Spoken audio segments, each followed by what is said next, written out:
Welcome to Forgotten Forteana.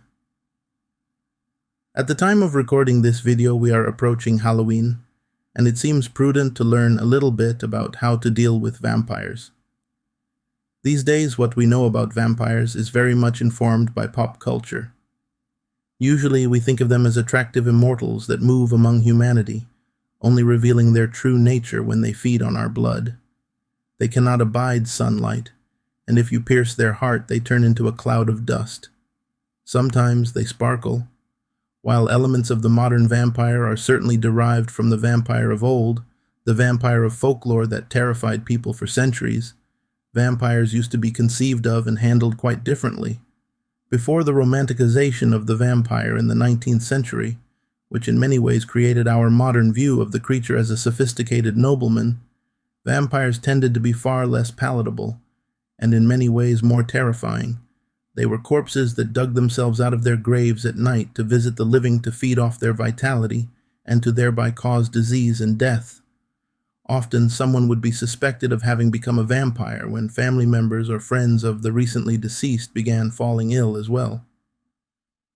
A prime example of this kind of vampire was the so-called New England vampire panic that occurred in the 19th century. While the vampire of Gothic fiction was in the process of being gentrified, its New England cousin carried on the traditions of old. The area was plagued by outbreaks of tuberculosis, which tended to affect entire families. This familial connection between victims led to the belief that rather than disease, they were being preyed upon by a relative turned vampire. Usually, the first person to die of the disease would be the one that got pointed out as the cause of subsequent illnesses and deaths.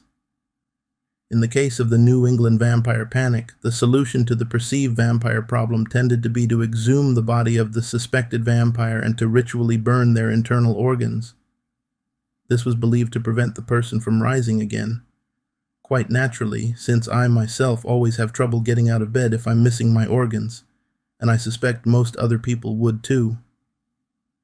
Sometimes, the remaining ashes was consumed by the sick family members in an attempt to cure themselves. Beyond disease, though, there were other reasons one might become a vampire.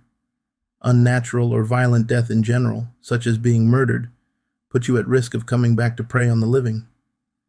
And if being a werewolf in life wasn't bad enough, in death the former lycanthrope was surely likely to rise again as a vampire, especially if the werewolf had become one by making a deal with the devil.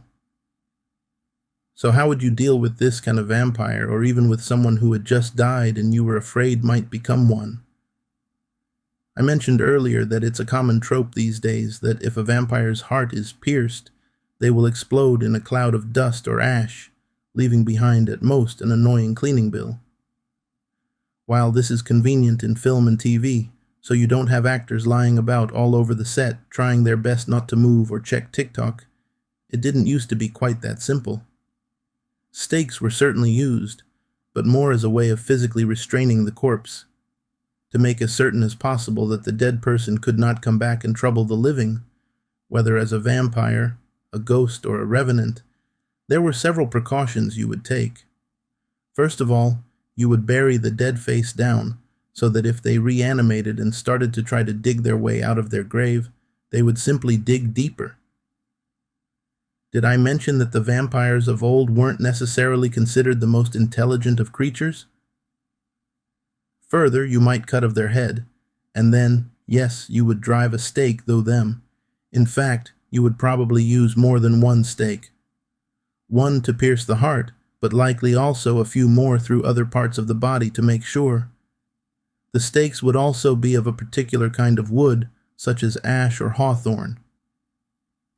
Another method of restraining the dead that was used in some areas was to place a sickle across their neck, or, in the case of a woman's grave excavated in Poland, across the pelvis.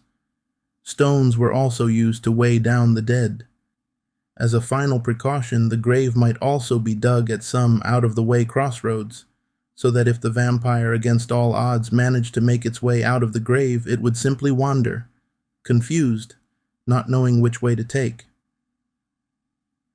This has been a very short overview of the vampire of folklore.